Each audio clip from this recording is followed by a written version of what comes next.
Donc, le massage peut se faire avec vos mains. Vous pourriez masser votre bras dans le sens des fibres de l'avant-bras. Vous pourriez masser avec le bout des doigts, avec la paume de votre main. Le défaut de ça, c'est que si on se masse soi-même, on a souvent des tendinites d'un côté, puis on peut en avoir de l'autre côté, puis on ne veut pas en générer déjà. C'est-à-dire que dans l'équation, de vous auto-masser avec vos mains, je trouve que ce n'est pas la meilleure recommandation qu'on pourrait vous faire. Ce serait d'utiliser des outils. C'est pour ça que j'en ai ici. J'ai une balle de tennis, j'ai une balle de lacrosse, j'ai des balles de yoga de différents formats avec des pics qui permettent d'aller masser d'une façon un petit peu différente dans les muscles. J'ai même une balle qui est beaucoup plus soft ou beaucoup plus tendre, qui pourrait permettre de ne pas être trop agressif sur vos tissus. J'ai aussi un bâton de massage comme ça qu'on peut utiliser pour les jambes, mais qu'on pourrait utiliser aussi pour l'avant-bras. J'ai le foam roller ici présent qui pourrait aussi être utilisé pour vous permettre de masser vos bras globalement. Moi, ce que je préfère, c'est vraiment d'utiliser une balle. Surtout que vous pouvez la transporter facilement pour l'avoir dans votre sac à main, dans votre sac à dos, dans votre sac de travail, peu importe, dans l'auto, mais aussi dans le tiroir de votre bureau pour pouvoir l'avoir là à disposition. Puis ça pourrait même être une bonne façon de commencer votre journée, de sortir votre balle, de créer un peu de massage dans votre bras pour activer vos muscles avant le début du travail. C'est un peu comme à l'entraînement si vous imaginez que vous êtes, je sais pas moi, champion, vous jouez pour une équipe de hockey, mettons les Canadiens, puis que vous avez votre dernier match pour la Coupe Stanley, puis vous embarquez sur la glace, vous n'avez fait aucun échauffement, il y a beaucoup de chances que ça n'aille pas bien, puis que vous augmentez vos risques de blessures. Mais quand vous avez une problématique de tendinite comme ça, bien, je pense que c'est important de travailler progressivement à échauffer vos tissus pour que ça vous amène à diminuer les risques d'aggravation de la situation. Donc, si vous prenez une balle, on va commencer par une balle qui est un petit peu plus grosse, un petit peu plus molle, pour ceux qui débutent avec le massage, pour pas que ça soit trop agressif. Si c'est trop agressif, vous êtes obligé de mettre de la glace, puis là, bien, on fait du surplace. Donc, le but, c'est de masser délicatement. Il ne faut pas que vous grimaciez, il ne faut pas que ça fasse de brûlure, il ne faut pas que ça fasse de douleur intense. Donc, vous allez vous assurer de masser progressivement. Je vais vous faire un petit peu des exemples ici, là. Fait que je vais prendre la balle, je vais prendre celle-ci, elle n'est pas dure, elle est petite. Je la place sur la surface plane. Je pourrais être assis à mon bureau, puis ce serait très bien aussi. Mais pour les besoins de la cause aujourd'hui, je vais le faire sur le dessus de ma rampe.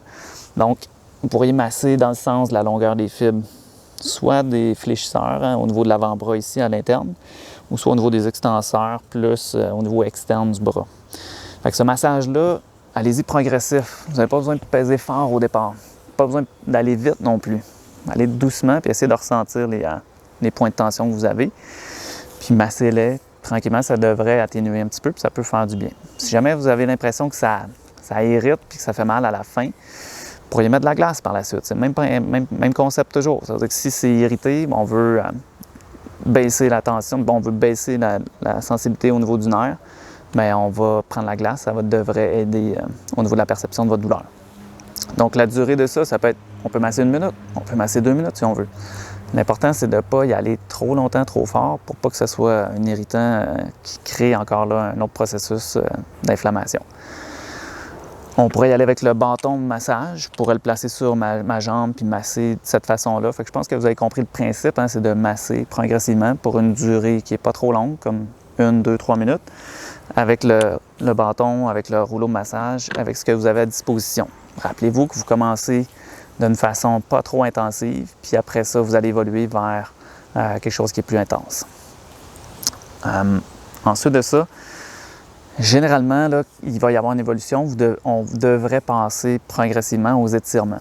C'est-à-dire que les étirements vont être une des avenues intéressantes pour réussir à progresser dans le processus de la problématique de la tendinite. Donc, il y aura des étirements spécifiques qui sont à faire. Je vais vous en montrer quelques-uns ici, mais j'en ai déjà sur mon site Internet en vidéo qui sont déjà préexistants, qui sont identifiés, qui peuvent être utilisés de votre côté si vous voulez. Mais je vais répéter quand même la base pour ceux qui travaillent à un ordinateur, par exemple, parce qu'on a beaucoup de gens que c'est ça.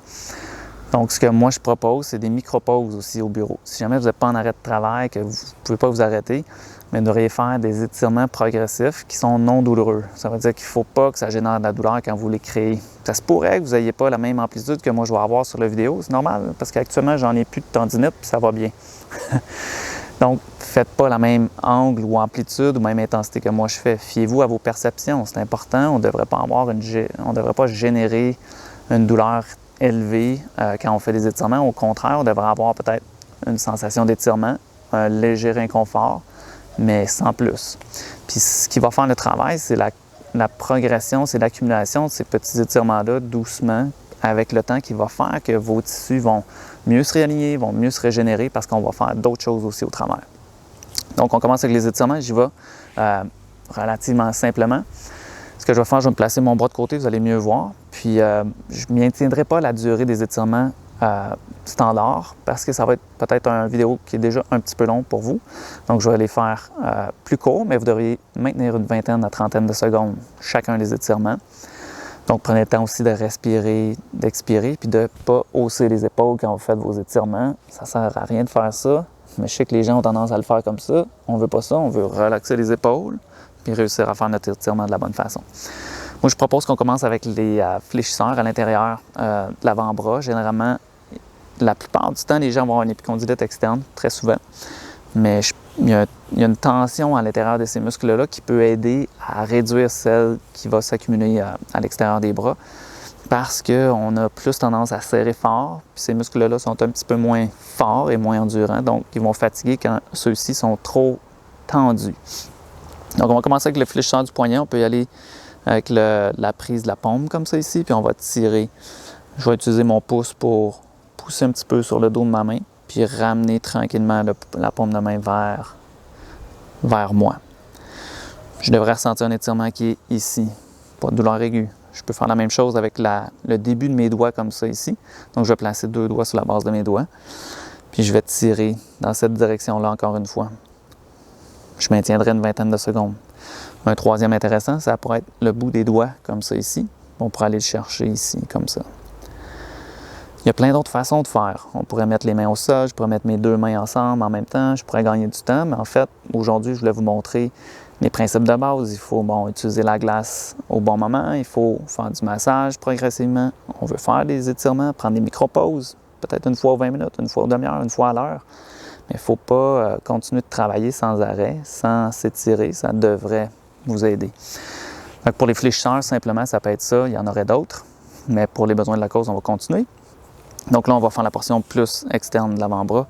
On va aller chercher le pouce, encore une fois, en dessous du poignet.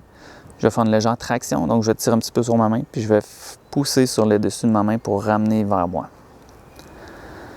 Ça tire sur le dessus de l'avant-bras.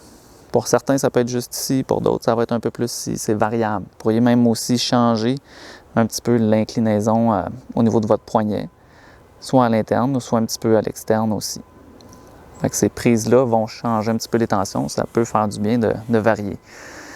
Ensuite, j'aime bien, moi, l'étirement des doigts. Fait que je vais essayer de vous montrer, peut-être que vous allez mieux voir comme ça ici.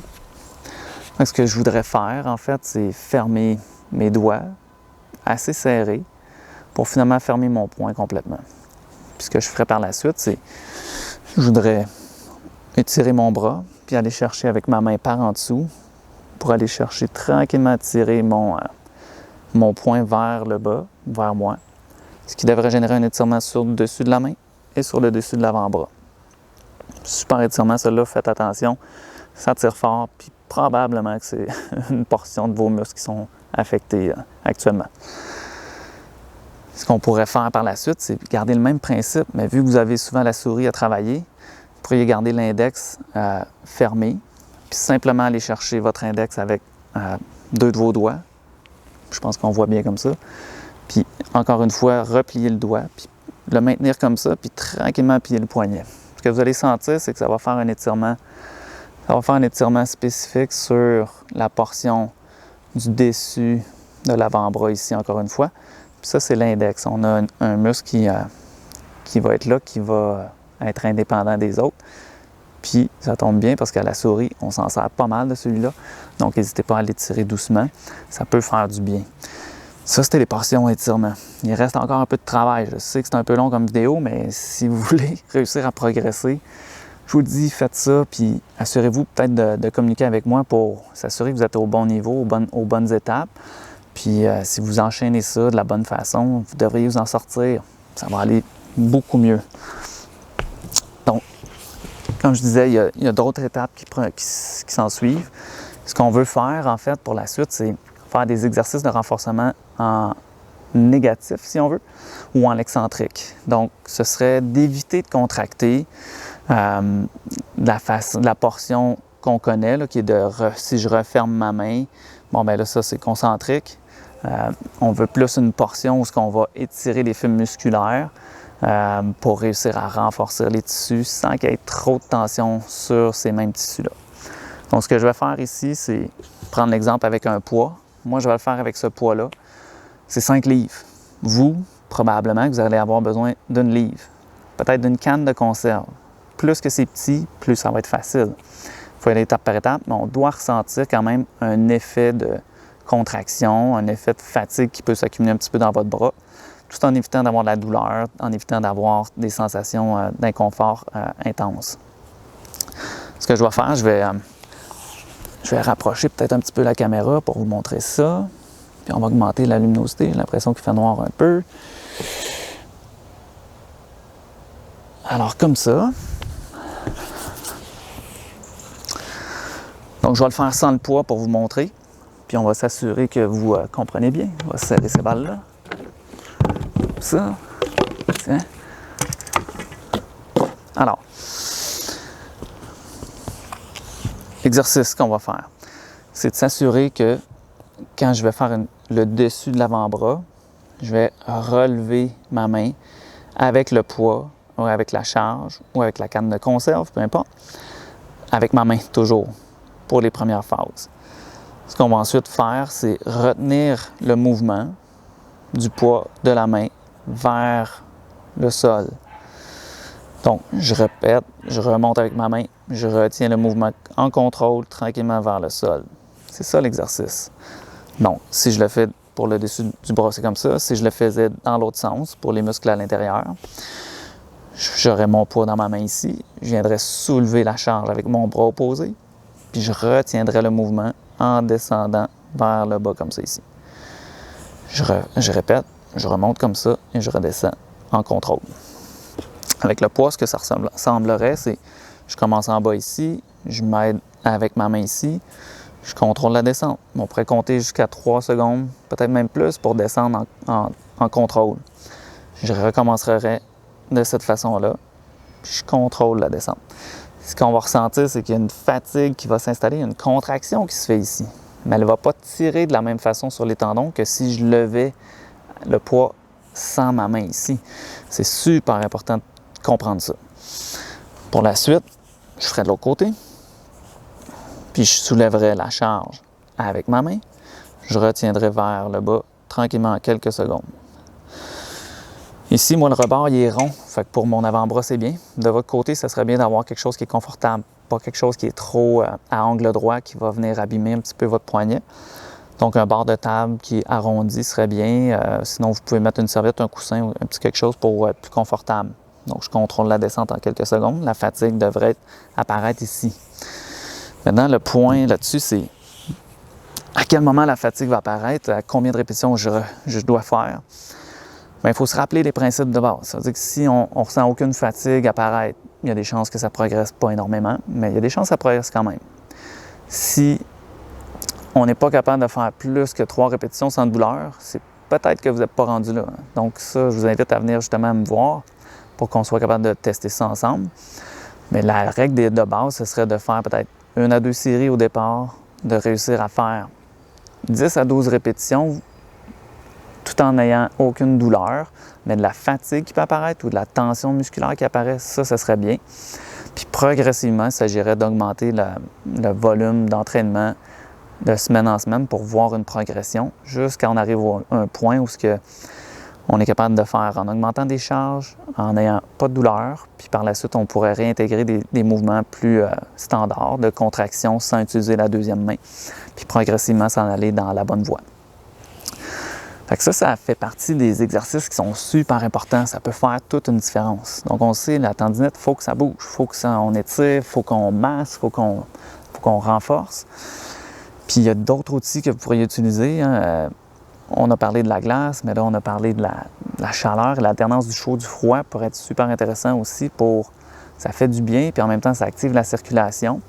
Ça, c'est une chose qui va vous aider d'alterner les deux. Donc, moi ici, des fois, j'utilise un spa pour la chaleur, puis j'ai un bain d'eau glacée qui fait un bain contraste qui fait le travail, mais pour votre bras, ça pourrait être bien d'utiliser un sac magique qui fait de la chaleur, puis vous pourriez alterner avec un sac de glace qui fait du froid. Puis l'alternance de 3 minutes chacun, 3 fois, vous permettrait de réussir à avoir un effet de circulation là, qui serait intéressant. Fait que cet effet-là va permettre progressivement peut-être une meilleure régénération des tissus puis une diminution de la perception de la tension. Par la suite, il y a aussi les crèmes que vous pourriez utiliser. Il y a des pommades. Là. Souvent, les gens vont utiliser le Voltaren qu'on connaît. Moi, je ne suis pas un grand fan de ça. C'est de la médication. Donc, moi, dans un monde idéal, on les évite. Mais si c'est recommandé par votre médecin et tout ça, bien, vous pouvez l'appliquer selon la posologie qui est écrite en arrière de la boîte et assurez-vous de la vérifier. Puis, il y a aussi des crèmes chauffantes qui peuvent être là, qui pourraient peut-être vous faire du bien si jamais vous voulez les essayer. Ça, c'est un petit peu du cas par cas là, pour certains d'entre vous. Il y a des gens qui seraient au stade d'utiliser une crème chauffante. Pour d'autres, c'est peut-être pas le bon stade. Donc, assurez-vous de vous référer soit à votre médecin pharmacien ou à moi-même. Bon, j'allais oublier, pour ce qui est des tendinites, là, j'ai un outil ici intéressant. Là, c'est une attelle qu'on peut utiliser pour essayer de réduire la tension sur les tendons. Fait que ceux qui ne peuvent pas s'arrêter de travailler comme je discutais, bien, ça serait un achat intéressant qu'on peut faire en pharmacie. C'est pas très dispendieux. Il y en a différents modèles. Celui-là, je le trouve intéressant. Il y a un petit peu de gel à l'intérieur, donc il y a une portion rembourrée. Donc, ce qu'on veut faire, dans le fond, c'est placer le bras à l'intérieur. Si vous avez, on va faire l'exemple, mettons une épicondylite externe. Donc, on va placer la portion qui a un pad de gel sur la portion des tendons, juste avant le coude, là, près du coude, mais pas sur le coude. Puis, on va aller créer une tension avec le velcro. Donc, ce qu'on va faire, on va le serrer un petit peu, mais il ne faut pas que ce soit serré trop fort. Juste assez pour sentir qu'il y a une tension sur le tendon. Puis, quand vous allez faire des mouvements de contraction, que ce soit de faire des mouvements répétitifs, de forcer, la tension va se limiter en fait à cet endroit-là. Donc ça va tirer moins proche de l'os où ça peut être déjà affecté. Donc c'est un outil qu'on peut utiliser qui est intéressant en prévention. Ça peut vous aider à passer au travers un petit peu de votre journée plus facilement. Par contre, je pense pas qu'il faut l'utiliser sur une trop longue période. Il faut vraiment vous assurer d'intégrer les principes fondamentaux de ce que je vous expliquais dans la capsule pour vous permettre de progresser et de vous débarrasser de ça éventuellement. Mais c'est un outil intéressant qu'on peut rajouter là, dans la liste des choses à faire. En espérant que ça répond quand même à la plupart de vos questions. Puis n'oubliez pas que l'exercice cardiovasculaire, que ce soit aussi simple que la marche active, la marche par intervalle, le jogging, le vélo, tous les exercices cardiovasculaires vont aider dans ce genre de situation-là à la régénération des tissus, à l'amélioration plus rapidement de la progression de ces symptômes-là, puis aussi une diminution de la perception de vos inconforts. Là, quand vous faites du sport, ça devrait réduire un petit peu, donc assurez-vous de vous activer le mieux possible. Je vous souhaite bon rétablissement, puis j'espère vous croiser dans ma clinique pour vous aider encore plus précisément sur ce sujet-là. Puis en espérant vous voir bientôt plus en forme, avec moins de douleur. Donc, sur ce, on se voit dans une autre vidéo. Bye bye!